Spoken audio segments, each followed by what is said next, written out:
Continuación del Santo Evangelio según San Lucas.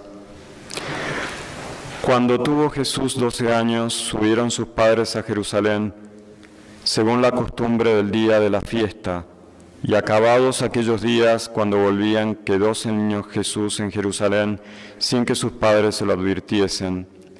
Y creyendo que estaba con los de la caravana, hicieron una jornada de camino y le buscaban entre los parientes y conocidos. Mas al no hallarlo, regresaron a Jerusalén en su búsqueda. Al cabo de 3 días lo hallaron en el templo, sentado en medio de los doctores, oyéndolos y preguntándoles. Todos cuantos se le oían se pasmaban de su sabiduría y de sus respuestas. Al verle se admiraron, y su madre le dijo: Hijo, ¿por qué te has portado así con nosotros? Mira cómo tu padre y yo te buscábamos angustiados. Y les respondió: ¿Por qué me buscabais? ¿No sabíais que debo ocuparme en las cosas que son de mi Padre? Mas ellos no entendieron lo que les habló. Y bajó con ellos y vino a Nazaret y les estaba sujeto. Y su madre conservaba fielmente todas estas cosas en su corazón. Y Jesús crecía en sabiduría, en edad y en gracia delante de Dios y de los hombres. Celebramos hoy la fiesta de la Sagrada Familia y mañana, como es día no laborable, no es festivo sino no laborable, no festejamos nada en realidad, porque la fiesta de la Epifanía la celebramos ayer. Entonces, como es día no laborable, la misa se va a celebrar a las 10 de la mañana.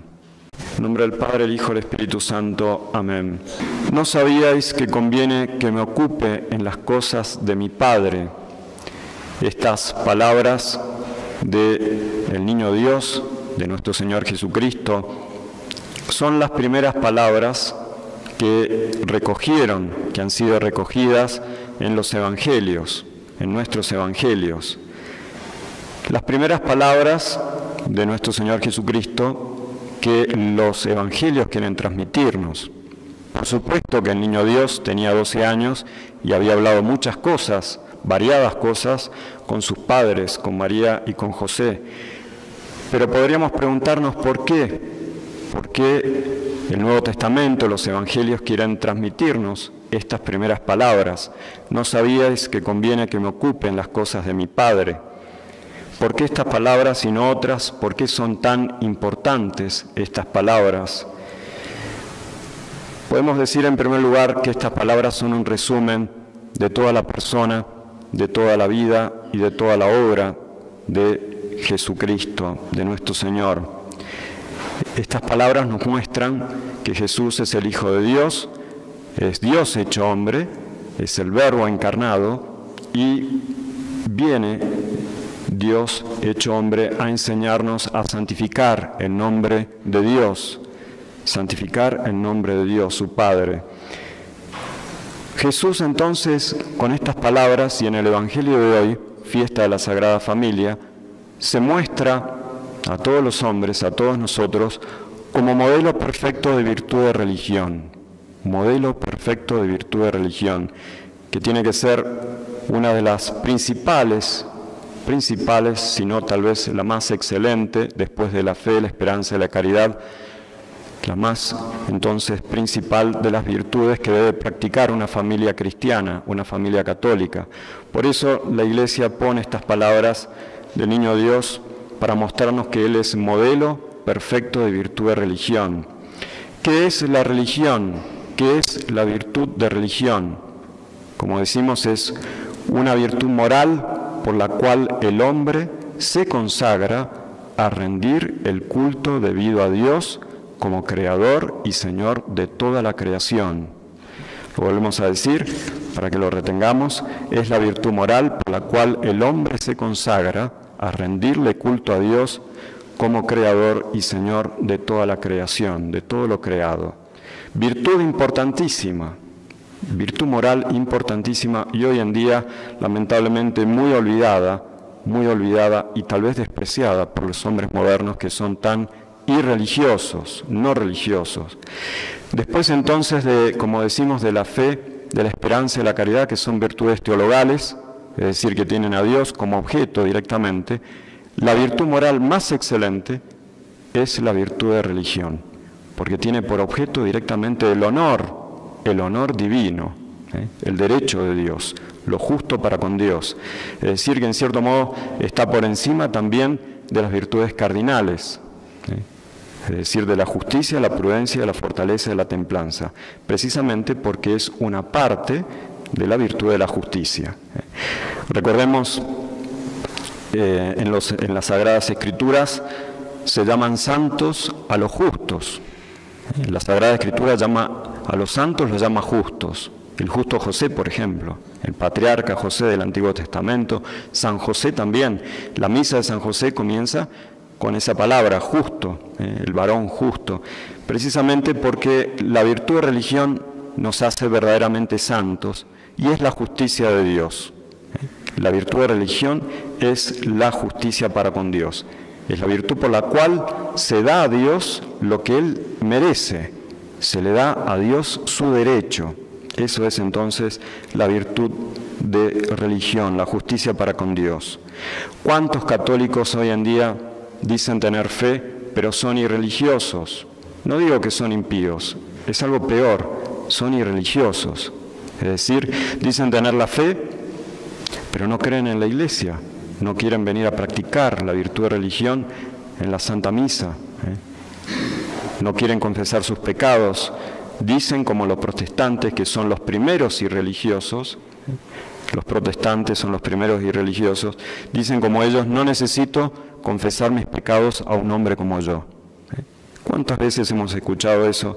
Quizás no en Colombia, quizás en otros países más irreligiosos, pero también ya se empieza a ver aquí. Entonces, muchos católicos se dicen tener, ¿no es cierto?, la fe, pero son irreligiosos. Por eso yo quisiera brevemente decir algunas palabras acerca de esta virtud, más bien hablar de los pecados contra la virtud de religión.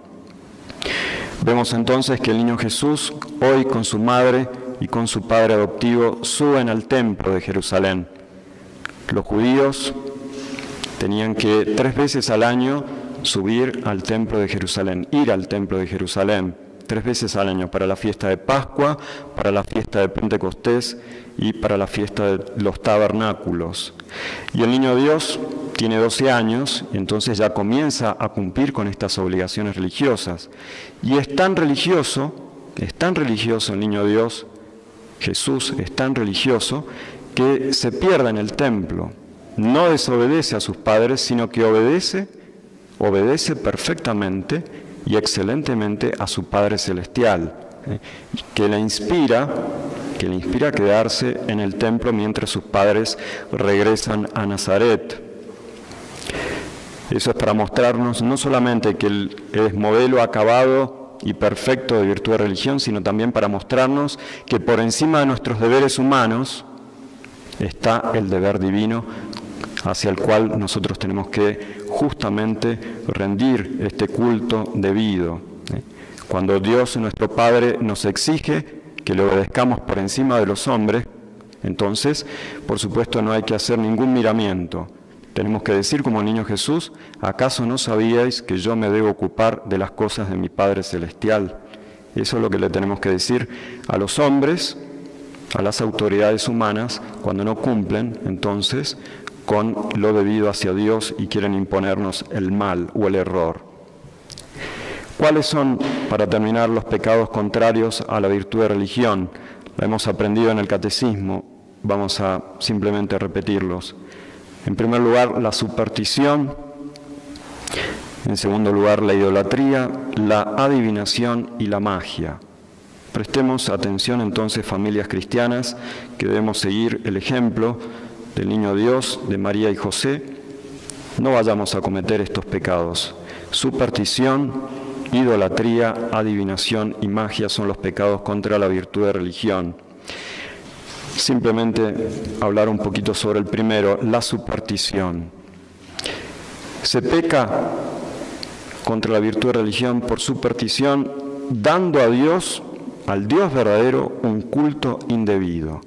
Cuando damos al Dios verdadero, Dios uno y trino, a nuestro Señor Jesucristo, al verdadero Dios, un culto individuo, entonces se comete este pecado de superstición.